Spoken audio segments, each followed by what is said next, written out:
Kita lanjut ke fit selanjutnya. Terkait kaji tasawuf amali. Karenanya kalau kita antum semuanya mempelajari ilmu hakikat secara sungguh-sungguh, secara benar atau ilmu rohani, hingga kita bisa membersihkan atribut kita yang namanya kolbu, betul kan? Hati itu kan kolbu.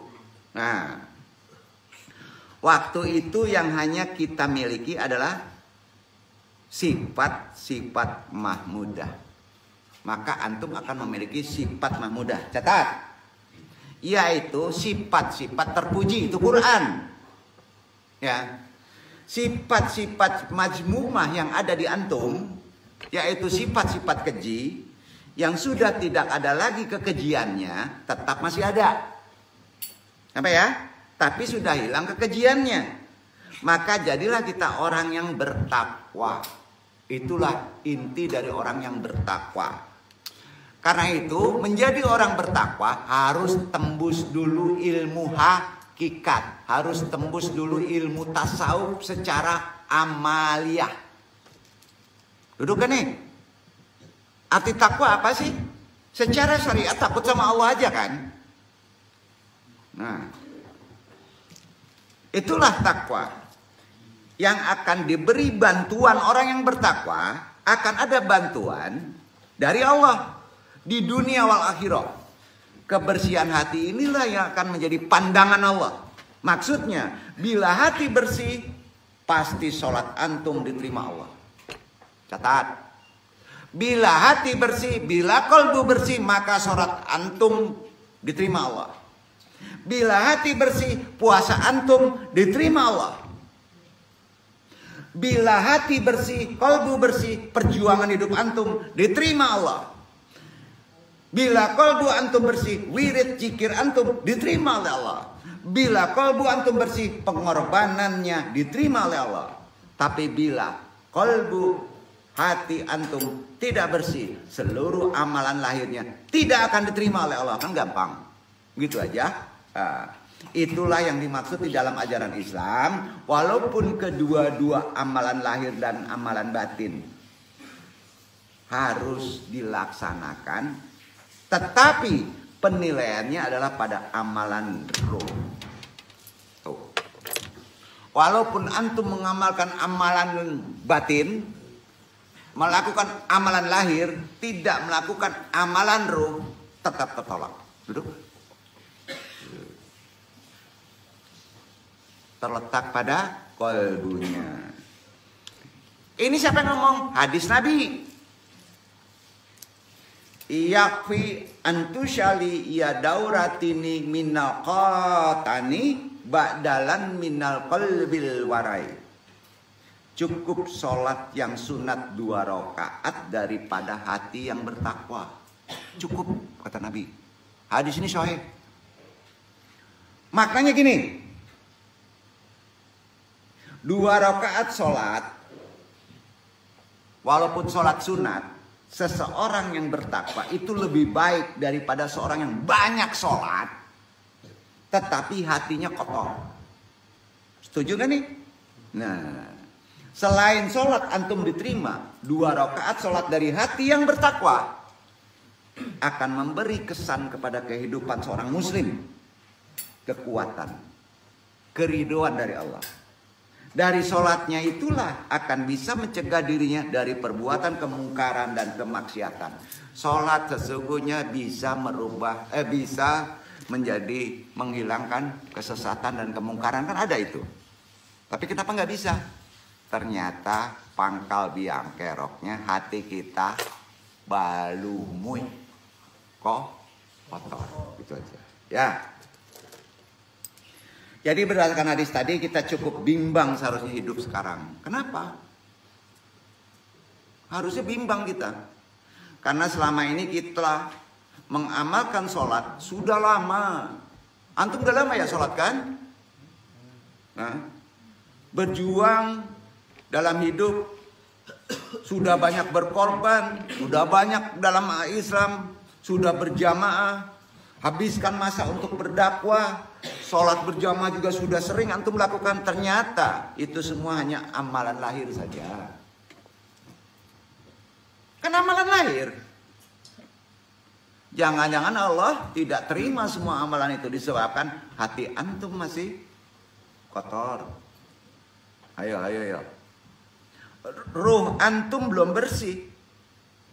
Karena dalam kita menunaikan kewajiban yang lahir ini, jangan lupa kita memikirkan ruh kita. Jangan lupa bersihkan kita. Allah tidak melihat amalnya dia melakukan ritual, tidak. Allah melihat hati antum bersih atau tidak. Al-Quran. Karena ruh yang terkotori dari atribut hati, itulah yang akan membuat cacat amal antum. Cacatnya sholat, cacatnya ibadah, cacatnya pahala. Seluruh kebaikan kita cacat. Karena orang yang banyak amal ibadahnya pun di langit yang pertama sudah tercampak amalnya. Kalaupun boleh naik ke langit yang kedua, terjerembab, akan lebih sakit jatuhnya. Begitu seterusnya. Di pintu-pintu langit yang lain, tanajulnya akan tercampakkan turun. Ya. Di pintu-pintu langit hingga sampai ke pintu langit yang ketujuh. Makomat ini sudah dibahas 100.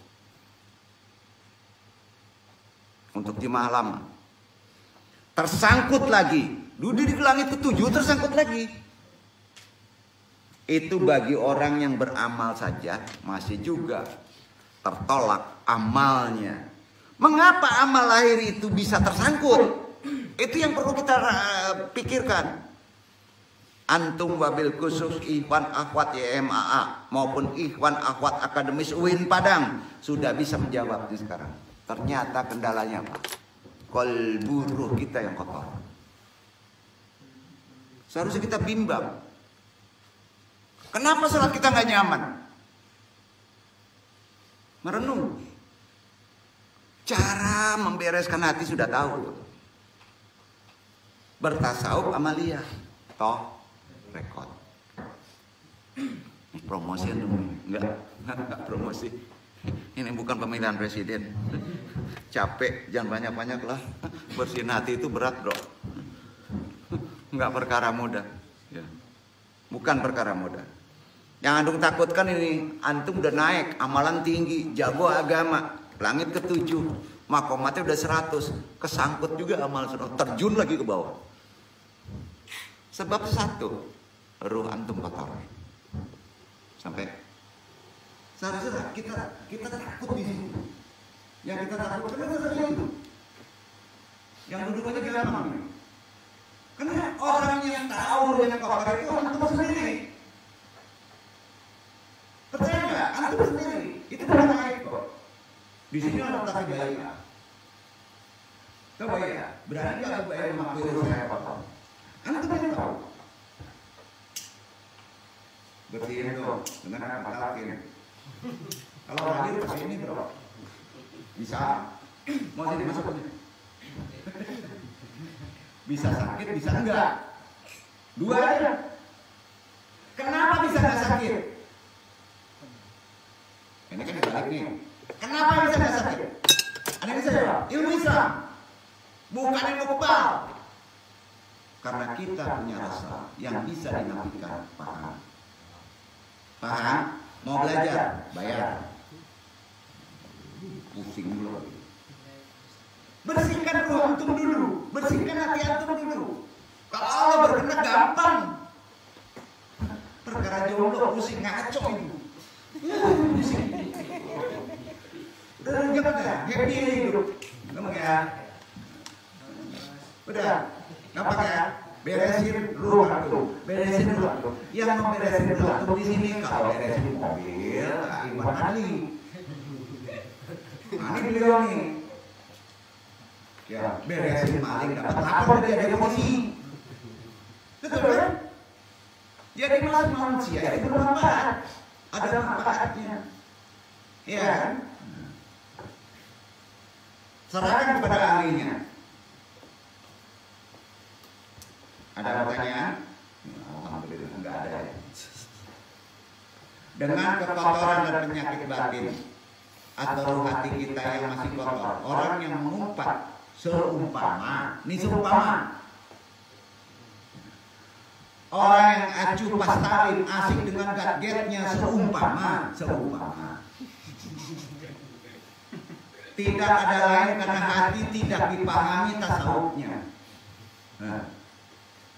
tidak diamalkan tasawufnya, torekonya itulah hati yang kotor dan sakit. Walaupun mengumpat bergadget itu nampaknya amalan lahir, mulutnya berucap, tangannya memijit, tetapi ia datang dari hati yang kotor.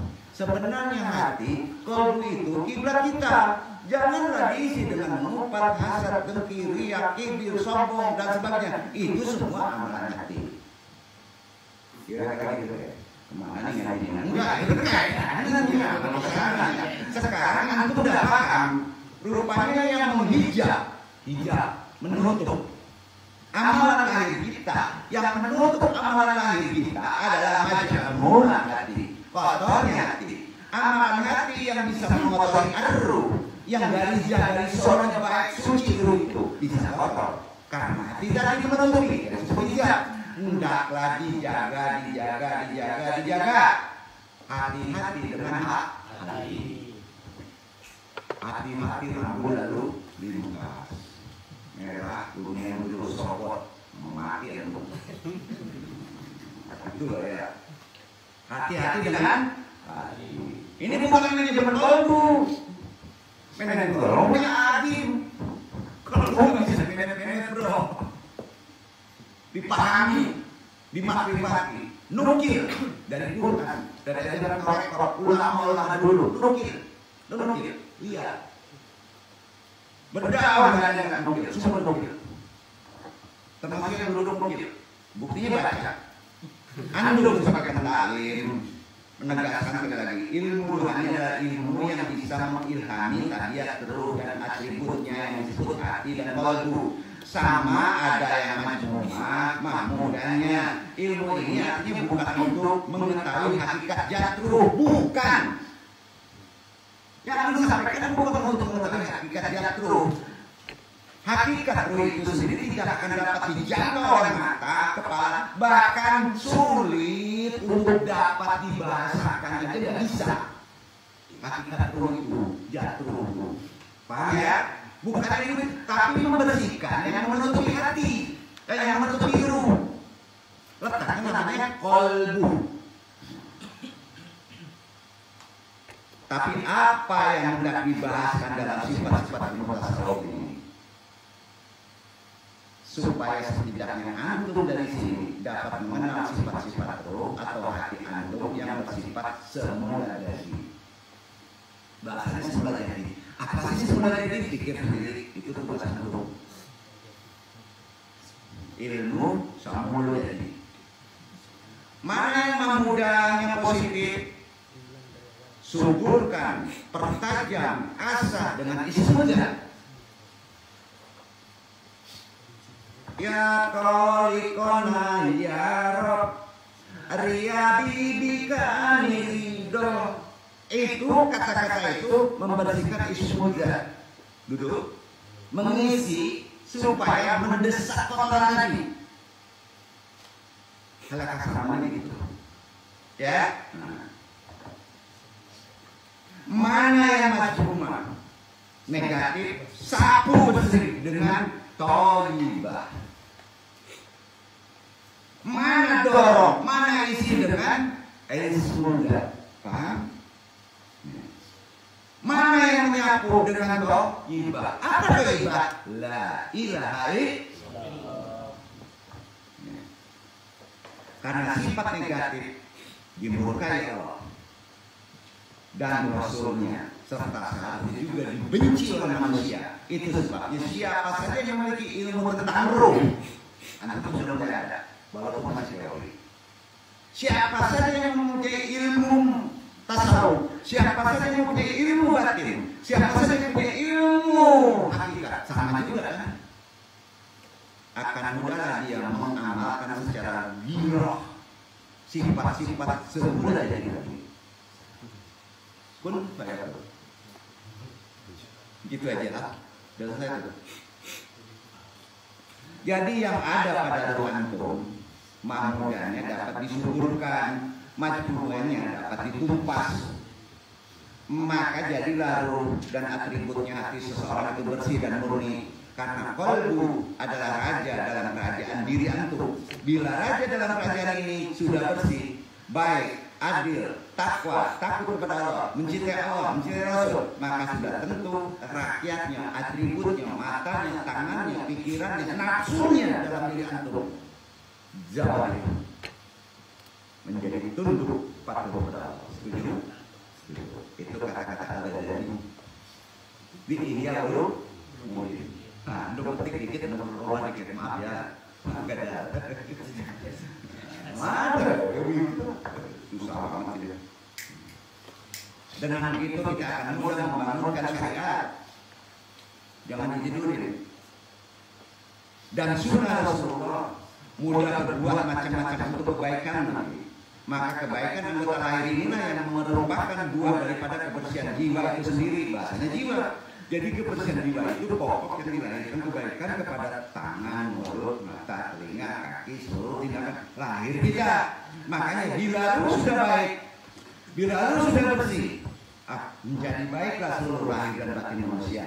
Bila baik lahir batin manusia, ia akan menjadi orang yang bertakwa. Bila dia telah menjadi orang yang bertakwa, maka dia dapat diridhoi dan pembelaan akan ada dari Allah baik di dunia maupun akhirat. Selagi belum menjadi manusia yang bertakwa, mudah-mudahan aku sudah bertakwa. Tidak ada jaminan dari Allah akan dibela baik di dunia maupun di akhirat kecuali rahmat rahimnya. Kalau sekedar menjadi orang Islam gampang. Tidak ada jaminan dari Allah untuk bisa diridhoi, ditolong hidup antum. Kalau hanya sekedar orang Islam, baik kehidupan sekarang apapun nanti, dalam Quran Allah tidak mengatakan akan membela orang Islam, enggak. Cari, enggak boleh. Tidak ada satu ayat pun yang Allah berjanji hendak membantu orang Islam. Tetapi yang ada dalam ayat Quran, dalam hadis juga Allah hanya membantu orang mukmin yang bertakwa. Setuju? Dasarnya adalah karena bila jiwa sudah bersih, maka akan bersih lahir dan batin. Itulah yang sudah memiliki sifat takwa, yang sudah digempur dengan thayyibah, digosok dengan Allah. Inilah yang dimaksud firman Allah Quran surat Al-Baqarah 197. Tauhid terkontaminasi dengan 9 materi. Amalkan, gosok dengan tauhid. Baca Al-Baqarah 197.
Al-Hajj ashhurun ma'lumat.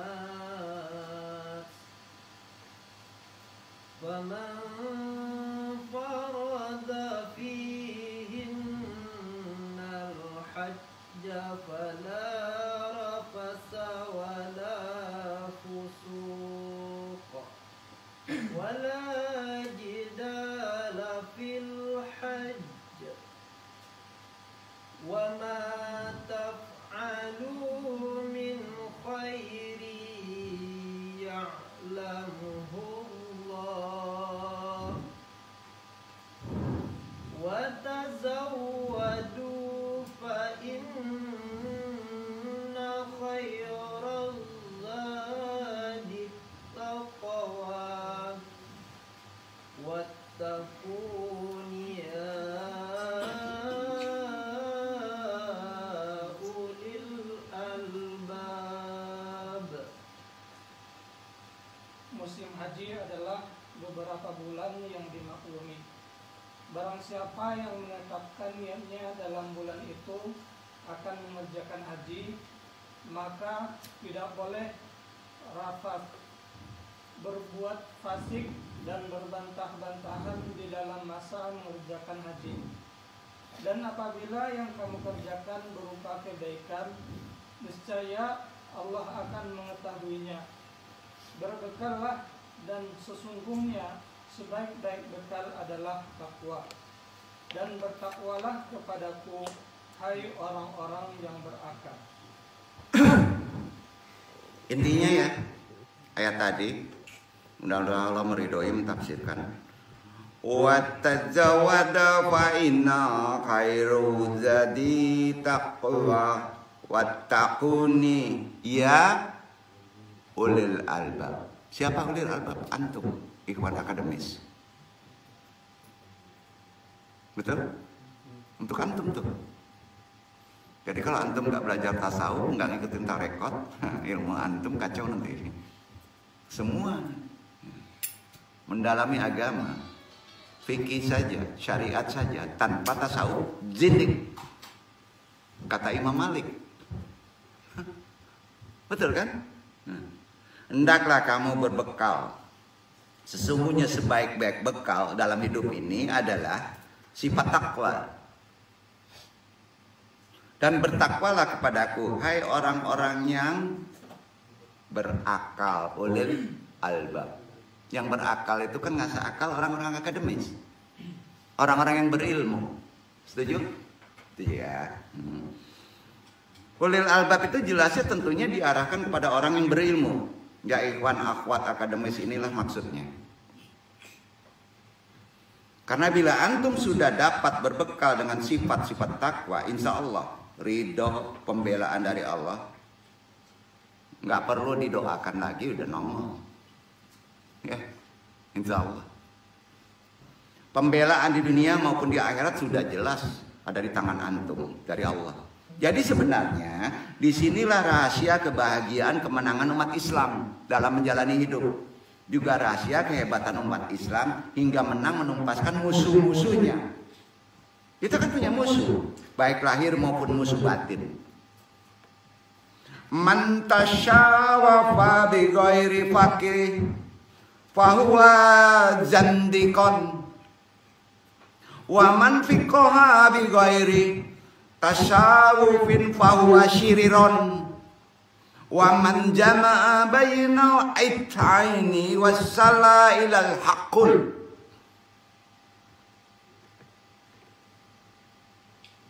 Begitulah ucapan Imam Malik. Artiin sendiri. Barang siapa bertasawuf tanpa berfikih, maka dia jindik. Ini yang ngomong gak andung loh, orang berilmu. Imam Malik, jindik.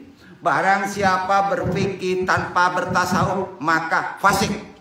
Barang siapa menggabungkan keduanya, maka dia akan sampai kepada ilmu hakikat. Betul kan?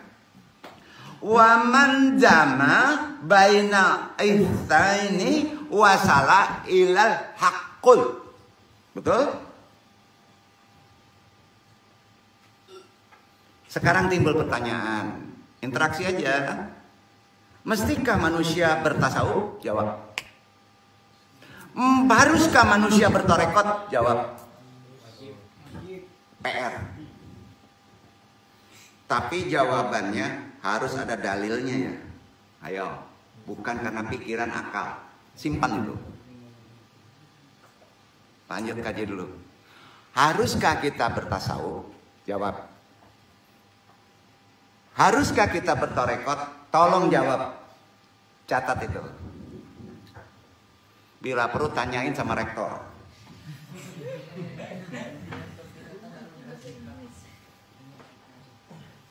Apa itu tasawuf? Catat. Udah tahu kan? Tasawuf kan merupakan bagian dari upaya mendekatkan diri kepada Allah kan? Ya kan? Ridha Allah kan? Teorinya begitu kan? Teorinya. Amalnya mana? Karena itu Imam Al-Junaidi mengartikannya berakhlak mulia, meninggalkan semua akhlak tercela. Sedangkan Zakaria Al-Ansori berpendapat tasawuf merupakan ilmu tentang kebersihan jiwa, perbaikan budi pekerti, serta pembangunan lahir dan batin guna bisa memperoleh kebahagiaan abadi. Jago-jagonya ngomong gitu. Jika ilmu fikih bertujuan untuk memperbaiki amal fikih, amal antum itu ilmunya fikih, memelihara aturan syariat antum, syariat, dan menampakkan hikmah antum dari setiap hukum, maka tasawuf, ilmu tasawuf bertujuan memperbaiki hati supaya fokusnya hanya kepada Allah. Setuju? Itu sebabnya orang yang hanya ahlul fikih disebut faqih. Jamaknya fikah, bukan cingkaha. Fikah. Sedangkan ahli atau praktisi tasawuf disebut sufi. So, ada kaitan dengan selalu membersihkan qalbu. Karenanya tasawuf terkadang sulit dijelaskan kepada orang yang selalu mengedepankan logika. Sulit. Dan pragmatisme sulit. Itu makanya kalau jurusannya tasawuf hati-hati Pak. Ngejelasin orang yang kuat akal, mabok kan tuh. Percaya nggak? Susah kan? 2 tambah 2 mesti 4. Siapa bilang? 2 tambah 2 apa? Kalau orang tasawuf, apa maunya? Bisa 10, bisa 20, bisa 30. Setuju? Iyalah. 2 kata 2 ya 4. Betul, itu kata akal. Iya kan? Kok ke situ gajinya? Emang kayak ke situ gajinya? Kan nggak salah kalau orang hanya fikih saja. Fakihnya di fikih. Fikah. Karenanya tasawuf itu sulit Pak. Kalau orang itu kuat logikanya, pragmatisme, tasawuf lebih merupakan ilmu personal, tahu nggak? Person. Dalam arti tasawuf sulit dikenal, sulit dipahami bagi orang yang tidak mengalaminya. Karenanya antum belajar di UIN tanpa bertorekot, nggak akan dapet itu tasawuf. Harus tetap bertorekot. Maaf ya, yang ahli filsafat, yang ahli tasawuf, antum duduki. Jangan sombong, bertasawuf tanpa bertorekot. Nah, kacau tuh, kacau. Masya Allah. Gimana ngebersihin hati? Pakai rinso. Kok jadi kayak gini ngaji ya? Enggak, menegaskan supaya Iwan paham. Itu gunanya bertorekot.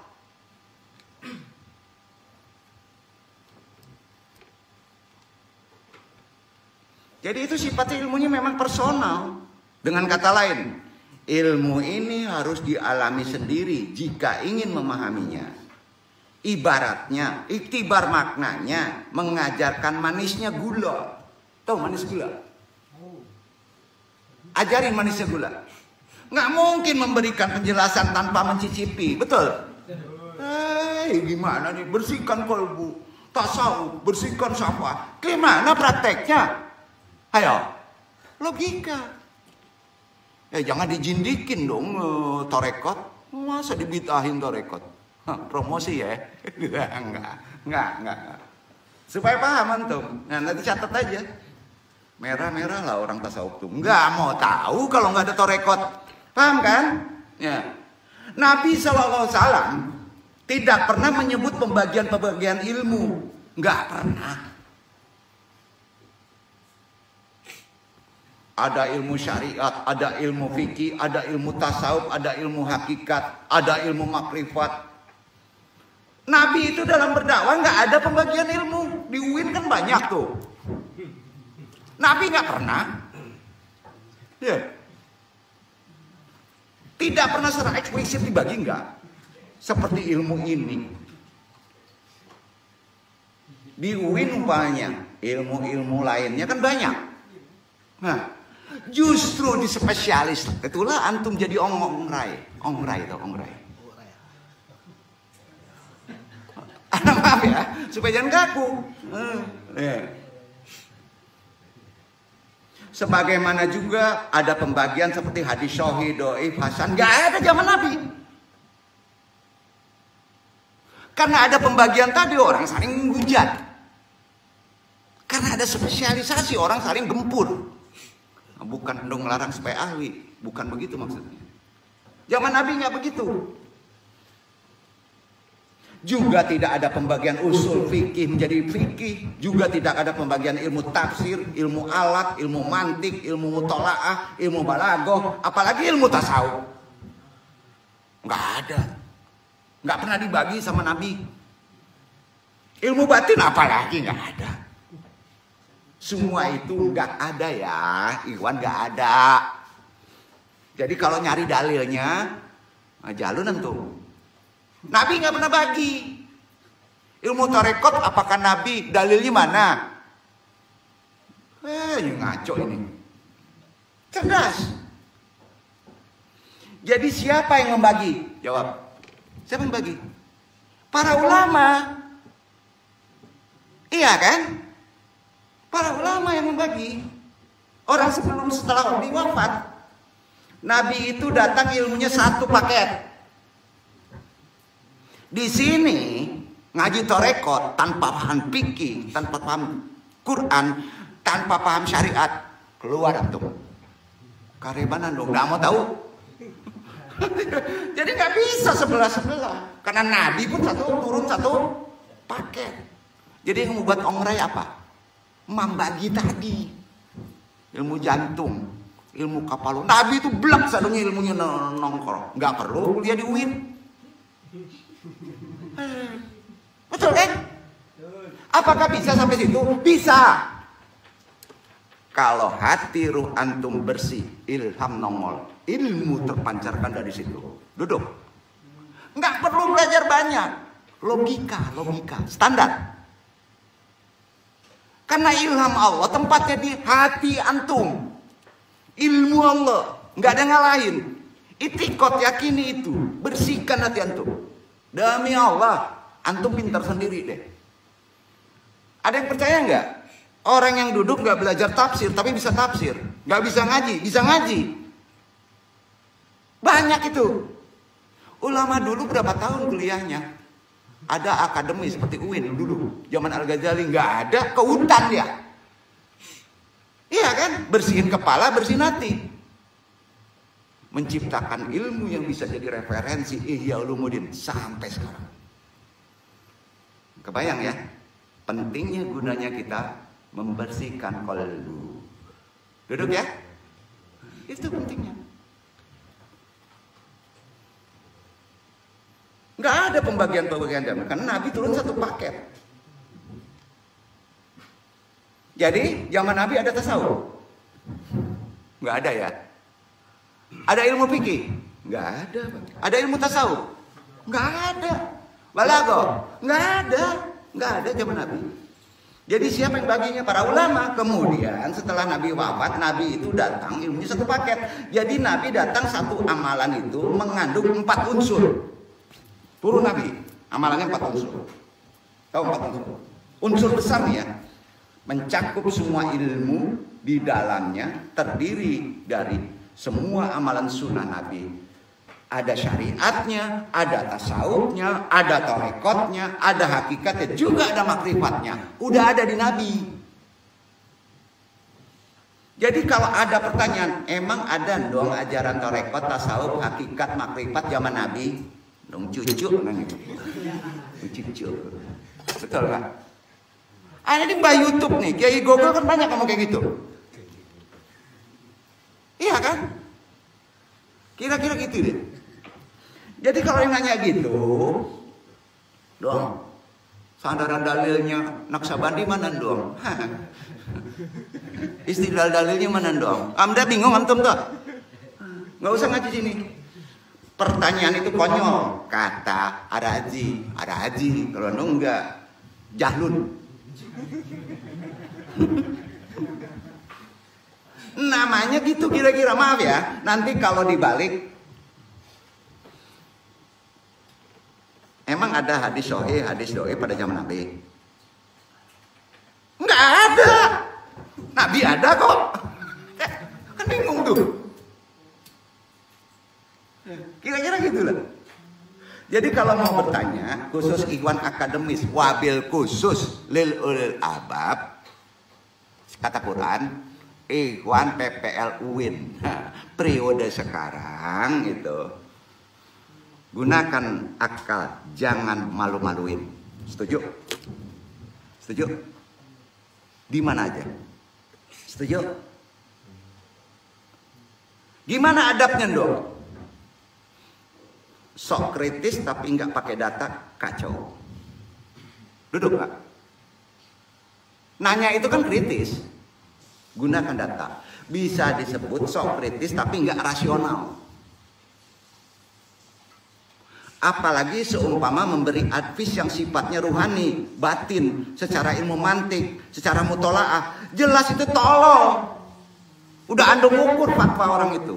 Makanya ikuti fatwa. Kalau hanya ilmu alat, jelaskan ilmu alat. Paham? Kalau ada fatwa, kemampuan antum itu sudah diukur secara rohani. Cukup itu saja yang diadviskan. Paham ya ikhwan? Di sini nggak ada di langit yang ada, karena orang itu orang langit. Lalu bagaimana kalau mau bertanya? Itu. Bertanya boleh, jujur, memang saya tidak tahu. Ngasih advice, tolol. Kalau merasa tahu, betul? Jangan mudah terkontaminasi, apalagi ilmu rohani. Otak antum jadi klinik. Gak bisa di sini. Kira-kira paham ya? Bukan ketawa-ketawa, besok diulang lagi ya. Besok andung langsung talkin loh. Ini umat selanjutnya yang akan melanjutkan Islam. Antum semua calon Mahdi. Calon Mahdi. Nggak bisa, nggak bener. Kuasai dulu yang mau dikritik itu apa? Itu ilmunya. Adabnya begitu. Kalau antum mau mengkritisi sesuatu, kuasai dulu yang mau dikritik itu apa, yang mau ditanya itu apa. Ini kan pesan berat yang dulu diterima oleh Imam Al-Ghazali, Abu Hamid Al-Ghazali, yang wafatnya 505 Hijriah, sekarang 1434 Hijriah, udah lama loh. Apa kata Imam Al-Ghazali? Kalau antum ingin mengkritisi sesuatu, ingin membuat advis sesuatu, menguji sesuatu, maka kuasai dulu sesuatu itu. Betul? Dan ini beliau lakukan sendiri kepada dirinya sendiri, bukan ke orang lain, dirinya dikritisi. Man arafa nafsahu faqad arafa rabbahu. Kritisi diri sendiri, bukan ke orang lain, bukan memberi advis. Bahasa kerennya introspeksi diri, bahasa agamanya muhasabahkan diri. Duduk. Itu. Karenanya Al-Imam Al-Ghazali ketika hendak mengkritisi ilmu filsafat, Dia belajar dulu 2 tahun. Setelah itu direvisi lagi selama setahun, 3 tahun dulu. Baru kemudian berani ditulis, kemudian share. Like-nya luar biasa, Pak. Publikasikan. Sampai dipakai referensinya sekarang. Ya loh, Mudin 3 tahun. Bayangin, enggak main belak. Baru berapa hari belajar ilmu mutalaah, udah berani ngatris. Tempeng antum. Kira-kira gitu. Ini penting. Penting, sangat penting. Bukan keifat ya, maaf ya. Bukan. Jemaah andung yang di langit. Ilmu perkara filsafat. Setelah 3 tahun, Masya Allah. Begitulah orang-orang liulil albab. Mengapa tasawuf tidak populer di masa awal Islam? Udah bisa menjawabnya kan? Udah bisa. Karena orang dulu sudah satu paket. Ada nabi tidak memecah. Duduk. Sehingga tidak diperlukan pembahasan secara khusus. Tidak perlu diragukan jika nilai-nilai askestisme di masa Nabi Muhammad, sahabat sampai tabiin, banyak ilmu keislaman dikembangkan justru ketika sudah jauh dari masa kehidupan Rasulullah. Tradisi penulisan Quran aja misalnya populernya kapan? Setelah Rasulullah wafat. Pada abad ketiga, keempat Hijriah, saat Islam mengalami globalisasi, perluasan wilayah, mengalami puncak kejayaan, termasuk puncak kekuasaan politik, kebebasan ekspresi intelektual tasawuf menjadi alternatif dalam kehidupan kosmologi Islam. Terutama pula setelah umat Islam mengalami kemunduran sebagai akibat penaklukan pusat-pusat kekuasaan peradaban Islam di penghujung abad ketiga dan keempat Hijriah. Pada saat itu tasawuf mengalami perkembangan pesat. Betul kan? Ditandai dengan lahirnya tokoh tasawuf antara lain Abu Sulaiman Ad-Darimi wafat 215 Hijriah, Ahmad Ibnu Al-Hawari Ad-Dimashqi wafat 2030 Hijriah, Junnun Al-Misri wafat 261 Hijriah, Junaidi Al-Baghdadi wafat 298 Hijriah, Husain Ibnu Mansur Al-Halad wafat 3009 Hijriah, Abu Bakar Asy-Syibli wafat 334 Hijriah, Abu Nasr Siraj At-Tusi wafat 378 Hijri. Pada abad kelima, abad ke-6 kemudian tasawuf kian berkembang. Periode ini baru lahir Imam Al-Ghazali wafat 1111 Masehi, 111 Masehi, yang ajaran yang paling banyak berpengaruh di Nusantara. Muncul pertanyaan, apakah ada kaitannya antara kemerosotan peradaban intelektualitas dunia Islam dengan perkembangan tasawuf? Tugas ini ada di Ikhwan Fauzi. Wabillahi taufiq wal hidayah. Banyak maaf. Mudah-mudahan wawasan bertasawuf mau mengamalkannya dan menjadi bekal untuk antum sebagai manusia liulil albab. Pailuan dong. Wassalamualaikum warahmatullahi wabarakatuh.